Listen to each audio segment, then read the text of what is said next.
আমি তোমাদের জন্য ছেড়ে গেলাম, আল্লাহর জন্য ছেড়ে দিলাম। আবু সালমা মদিনায় চলে গেলেন। আর উম্মে সালমা সেমনি সন্তান হারাইয়া, স্বামী সন্তান হারাইয়া পাগলের মতো হয়ে গেলেন। খাবার খায় না, টাইম মতো গোসল করে না, গোসলও করে না, খাবারও খায় না, পাগলের মতো হয়ে গেছেন। দৌড়াই আসেন, ওই জায়গা পর্যন্ত আসেন যেই জায়গায় সন্তান স্বামী হারাইছেন। ওই জায়গায় এসে আকাশের দিকে তাকায় কাঁদলেন, প্রভু গো, আমার সন্তান স্বামী তোমার জন্য হারিয়েছি। তুমি সাক্ষী থাকো, রে জমিন তুমি সাক্ষী থাকো, রাহমাতাল লিল আলামিনের জন্য আমার সন্তান হারাইলাম, আমার স্ত্রী আমার স্বামী হারাইয়া আর সামনে রাস্তা তো আমি চিনি না, সামনে যেতে পারি না, মেহেরবানি করে আল্লাহ তুমি আমার স্বামী সন্তান মিলাইয়া দাও। এই পর্যন্ত এসে উম্মে সালমা কাঁদলে, এদিকে সন্তান মা হারাইয়া বাবা হারাইয়া, সন্তান মা বাবা হারানো অবস্থায় পাগলের মতো হয়ে গেছে। খাবার খায় না, এমনি পাগলের মা মা বলে ডাকে, বাবা বাবা বলে চিৎকার করে, রাত্রে ঘুমায় না, এমনি পাগলের মতো হয়ে গেছে, এমনি কঙ্কাল হয়ে গেছে। খাবার না খাওয়ার কারণে, গোসল না করার কারণে, শুনে ঘুম না হওয়ার কারণে মা সন্তান পাগলের মতো হয়ে গেছেন। অবশেষে আবু সালমার শ্বশুর গোষ্ঠীর লোকেরা এবং তার গোষ্ঠীর লোকেরা বসে পরামর্শ করলো, এভাবে মেয়ে আর মেয়ের সন্তান মারা দেওয়ার চাইতে ওদেরকে মদিনায় পাঠিয়ে দেওয়া ভালো, এমনি তাদেরকে মদিনায় পাঠিয়ে দেয়। একটা পরামর্শ করে একটা বাহন আনলো, উট একটা আনলো, উটের মধ্যে মেয়ে আর সন্তান আর মাকে তুলে তাদেরকে মদিনার উদ্দেশ্যে রওনা দিলেন। মদিনায় চলে যাবেন, রসুলের সাথে দেখা হবে, স্বামীর সাথে মনের দেখা হবে। মনের ভিতরে বড় জল্পনা কল্পনা, আর এতদিন পরে আমার স্বামীর সাথে দেখা হবে, আমার স্বামী মান অভিমান করে চলে গেছে, আমার স্বামী হারাইয়া এতদিন স্বামীর সাথে আমরা থাকতে পারি নাই। মনের ভিতরে কত আনন্দ লইয়া মদিনায় যখন প্রবেশ করবে, মদিনায় যখন ঢুকবে, এমনে শুনে বেলাল ঘোষণা দেয়, তোমরা কারা রে? রবির সাহাবীরা মুসলমানেরা বের হয়ে আসো, আবু সালমার জানাজার নামাজ রেডি হয়ে গেছে। উম্মে সালমা আসমান ভেঙে যেন উপরে পড়েছে, আমার স্বামী না না, ইনি এই আবু সালমা না, ইনি মনে হয় অন্য কোনো আবু সালমা। আমার আবু সালমা তো দুনিয়া থেকে যেতে পারে না। আল্লাহু আকবার। মনের ভিতরে ভয় নিয়ে নিয়ে মদিনা শহরে ঢুকলেন, মদিনাতুর রাসূলের ঢুকলেন। প্রবেশ করে আগে তখন লাশ দেখার জন্য গেলেন, গিয়ে দেখেন মুসলমানেরা দাঁড়িয়ে আছে কাতারবন্দি হয়ে, আর সামনে দাঁড়িয়ে আছেন রাহমাতাল লিল আলামিন সাইয়্যিদুল মুরসালিন আশরাফুল আম্বিয়া তাজদারে মদিনা দু জাহানের সরদার রাহমাতাল লিল আলামিন দাঁড়িয়ে আছেন।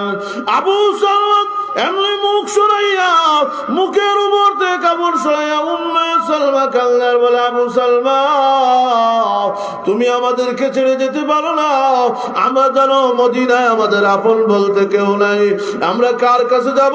তুমি আমার কাছে মনে হয় অভিমান করেছো। আবু সালমারে উঠো, তোমার সন্তান নিয়ে এসেছি, মেহেরবানি করে মাথা তুলো, তুমি আমাকে ছেড়ে যেতে পারো না। এমনি সালমা দৌড়াইয়া বাবার বুকের উপর পড়ে আর কান্না, আব্বা জান আমি তো আপনাকে দেখার জন্য আসলাম, আপনার গলা না ধরলে রাত্রে তো আমি ঘুমাইতে পারি না, তাহলে কেন গো আমাকে এভাবে ছেড়ে চলে গেলে? আমি এখন মাকে নিয়ে কার কাছে যাব? আমি কার আশ্রয় গ্রহণ করো? যেমনি কান্না শুরু করেছে, আল্লাহ নবী রাহমাতাল লিল আলামিন চোখের পানি ছেড়ে দিয়ে কাঁদলেন আর বলেন, উম্মে সালমা গো কান্দিস না, আজ থেকে তোমার দায়িত্ব আমি বিশ্ব নবী গ্রহণ করলাম। উম্মে সালমা রাদিয়াল্লাহু তাআলা আনহা যখন চলে গেলেন, আবু সালমার দাফনের কাজ সম্পাদন হলো, উম্মে সালমার ইদ্দত পুরা হলো। আল্লাহু আকবার। আল্লাহর নবী গিয়ে বলেন, ও উম্মে সালমা, ইদ্দত যখন পুরা হয়েছে, তাহলে এবার একটা প্রস্তাব শোনো। কি প্রস্তাব? প্রস্তাব হলো আমি বিশ্ব নবী তোমাকে স্ত্রীর মর্যাদা দিতে চাই। উম্মে সালমা বলেন, ইয়া রাসূলুল্লাহ, আপনার স্ত্রী হব এটা তো আমার আনন্দের ব্যাপার, কিন্তু দুই কারণে আমি পারবো না গো নবীজি, দুইটা কারণে আমি পারবো না। কি দুই কারণ? এই দুইটা কারণ হলো, এক নম্বর কারণ হলো আমি মাঝে মাঝে অভিমান করি, এটা আমার একটা অভ্যাস। কোন স্ত্রী দেখবেন সামান্য জিনিসে গুসা করে না, ভালো কাপড় নিয়ে দিছেন, এরপরে কইব হ্যাঁ এটা তো কাপড় হইল নি। বাবার বাড়ি যাইতো, আচ্ছা যাও আজকে না আগামীকালকে লয়ে যাইব, তোমার ঘর কিতা খাইলাম তে। সামান্য জিনিসে অভিমান করে। আল্লাহর নবী গো, আমার একটা অভ্যাস হলো আমি অভিমান করি। অভিমান, আমার স্বামী আমার অভিমান ভাঙ্গায়, আমার স্বামী আমার অভিমান ভাঙ্গায়। নবী গো, আপনার স্ত্রী যদি আমি হয়ে যাই আর অভ্যাস মুআফিক অভিমান করি, মহান আল্লাহ আমার উপর নারাজ হয়ে যাবেন। কারণ নবীজির সাথে গুসা করা যায় না। এটা কেন যায় না? বলে এটা রিসালতের শান। নবীজির সাথে রাগ করা যায় না, নবীজির সাথে অভিমান করা যায় না। আল্লাহু আকবার। নবীজি, আপনার স্ত্রী যদি হয় আর আমি যদি অভিমান করি, তাহলে তো আমার শরফ, এটা আমার উপর একটা অসম্মানী হয়ে যাবে। আমার ভয় হয় আপনার কদর করতে পারবো না। রসুল বলেন, আও উম্মে সালমা, আমি মুহাম্মদুর রাসূলুল্লাহ তোমাকে অভিমান করার অনুমতি প্রদান করলাম। যেই মাত্র কইছে অনুমতি দিলাম, জিবরাইল খানে এমনি দেখে জিবরাইল আইছে, ইয়া রাসূলুল্লাহ চিন্তা করার দরকার নাই, আল্লাহ পাঠাইছেন আমাকে এই খবর লইয়া উম্মে সালমার অভিমানের যে একটা বেমার, এটা আল্লাহ তার কলব থেকে দূর করে দিয়েছে। আল্লাহু আকবার। উম্মে সালমা রসুলের কাছে আল্লাহ, দুই নম্বর কি? উম্মে সালমা কয়, হুজুর তাহলে অসুবিধা নাই। দুই নম্বরটা কি? বলে দুই নম্বরটা হইল, কোন স্বামী তার দ্বিতীয় স্বামীর সন্তানকে মারে না। আমার সালমা, আবু সালমার সন্তান, আমার প্রথম স্বামীর সন্তান, এটা তো আপনি যদি না মানেন, আপনার কাছে যদি আমি স্ত্রী হয়ে যাই, আমার সন্তান যদি রাস্তায় রাস্তায় হাঁটে, কিয়ামতের ময়দানে যদি আবু সালমা আমার ও উম্মে সালমা নবীর বউ হওয়ার জন্য আমার সন্তানকে বাদ দিয়ে দিলা, এটা কি করলা? তাহলে কি জবাব দিব? এই জন্য পারবো না। রসুল বলেন, হে আবু সালমা, ও উম্মে সালমা, শুনো, তোমাকে বিয়ে করার মূল কারণই হলো সালমাকে পিতৃত্বের ভালোবাসা দেওয়া। তোমাকে স্ত্রী হওয়ার জন্য না, বাপের অধিকার আমি সালমাকে প্রদান করবো। এটাই হলো আমি নবীর, বিশ্ব নবীর অধিকার। হুজুর সাল্লাল্লাহু আলাইহি সাল্লামের মূল কারণই হলো আল্লাহু আকবার। এটাই হলো রসুল সাল্লাল্লাহু আলাইহি সাল্লাম যত বিবাহ করেছেন, নারীদের অসহায়ত্ব থেকে সহায়ত্ব দান করাই ছিল রসুলের মূল উদ্দেশ্য। কিন্তু আজ 1450 বছর ভরে এসে কিছু বুদ্ধিজীবী কুলাঙ্গাররা রসুলের চরিত্র নিয়ে কথা বলে, এই কথা বলে মুহাম্মদ যদি ভালো হয় তাহলে 12-11টা 9টা বিবাহ কেন করলো, 11টা বিবাহ কেন করলো? তাহলে বোঝা যায় রসুলের চরিত্রে ঠিক নাই। এমন কথা পর্যন্ত বলার দৃষ্টতা বাংলার জমিনে দেখায়। আমি আজকে দয়ামির বাজার তাফসীরুল কোরআন মাহফিল থেকে বলিষ্ঠ আওয়াজে বলতে চাই, বাংলার জমিনে এখনো মুয়াজ্জিনের আজানের ধ্বনিতে, আল্লাহু আকবারের ধ্বনিতে সূর্য উঠে সূর্য অস্তমিত যায়, এখনো তকিওয়ালা বেঁচে আছে, দাড়িওয়ালা বেঁচে আছে। আল্লাহর কসম, একজন তকিওয়ালা বেঁচতেও রসুলের গুস্তাখি করনেওয়ালাকে বাংলার জমিনে রাখতে দেওয়া হবে না। এখনো রসুলের চরিত্র নিয়ে কথা বলে এত বড় কুলাঙ্গার এখনো বাংলার জমিনে আছে। আল্লাহু আকবার। রসুলকে হত্যা, রসুলকে গালি দেয়, রসুলের চরিত্র নিয়ে কথা বলে, এই সমস্ত কুলাঙ্গাররা বাংলার জমিনে বসবাস করার অধিকার নয়। এরা বাংলার জমিনে বসবাস করতে পারবে না। যদি এত রসুলকে নিয়ে কটাক্ষ করার শখ থাকে, যদি এত মূর্তি লইয়া ভালোবাসা থাকে, তাহলে যেখানে মূর্তির অবদান সেখানে চলে যাও। বাংলার জমিনে কোরআন এবং হাদিসের জমিন, আলিম ওলামার জমিন, গহরগুরির জমিন, ওই জমিনে তোমার বাটপারি চলবে না। কোরআন হাদিসকে নিয়ে কথা বলা, রসুলকে নিয়ে কথা বলা, সাহাবীদের শান নিয়ে কথা বলা, তাদের সাথে বেইজ্জতি কথা বলে এই বাংলার জমিনে অচিরেই কেউ থাকতে পারে নাই, তুমিও পারবে না। এটাই বাস্তবতা। রসুলের চরিত্র নিয়ে কথা বলে। আল্লাহু আকবার। রসুল বলেন, ও উম্মে সালমা, আমি তোমাকে বিয়ে করার জন্য তোমাকে প্রস্তাব দেই নাই গো উম্মে সালমা, আমি প্রস্তাব দিয়েছি।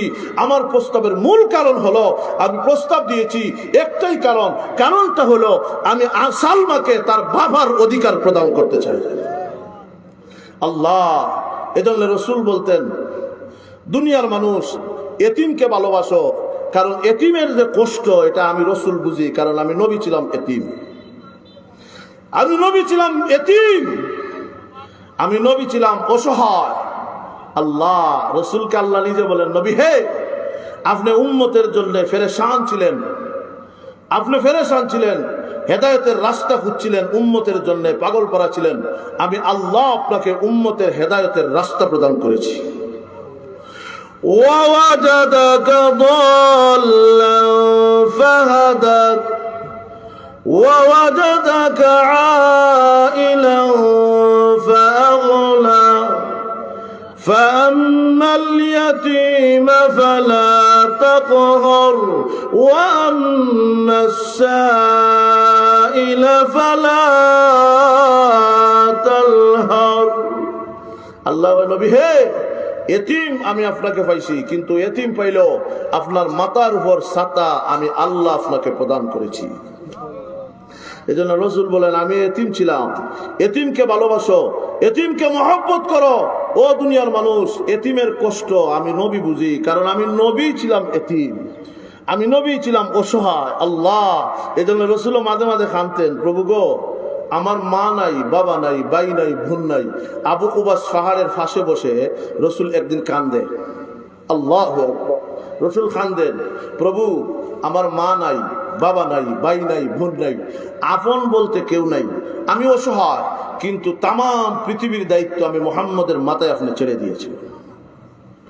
রসুল যখন কান্না শুরু করছে, এমতো অবস্থায় কান্দে রসুল বসে বসে, এমতো অবস্থায় আবু জাহেল এক রাস্তা দিয়ে যায়। রসুলকে আল্লাহ সান্ত্বনা দেয়, নবী আপনি চিন্তা করেন না, আপনাকে যদিও পাগল বলে, আপনি যদিও অসহায়, কিন্তু আপনার চিন্তার দরকার নাই। আবু তালহার পাহারাদারির আপনার দরকার নাই, তালহা জুবাইরের পাহারাদারির দরকার নাই, আবু বকরের পাহারাদারির দরকার নাই। নবী আপনি যদিও অসহায়, বাবা নাই, ভাই নাই, বোন নাই, আজ থেকে আমি আল্লাহ হলাম আপনার 24 ঘন্টার পাহারাদার। এই জন্য রসুল একা হাঁটতেন, একা যাইতেন। বেঈমান কাফেররা রসুলের দিকে চাইতো যখন, তখন এমনি বুঝুম বাবু করতো। আবু জাহেল রসুলেরকে ফিটানোর জন্য লাঠি লিয়ে দেয়, কিন্তু রসুলের কাছে যখন বিলেই যায়, তখন আর পাওয়ার থাকে না, কারণ হেফাজতের জিম্মাদার কে নিছেন? আর এদের বলুন কে নিছেন? রসুল একদিন কাবাগরের ভাষে বইয়া কোরআন পড়ে, আবু জাহেল কয় আজকে হাতুর দিয়ে চেষ্টা করলিম, বড় হাতুর লইয়া গেছে, রসুলকে মারত। আল্লাহ রসুল কোরআন শরীফ পড়ে, আর-রহমান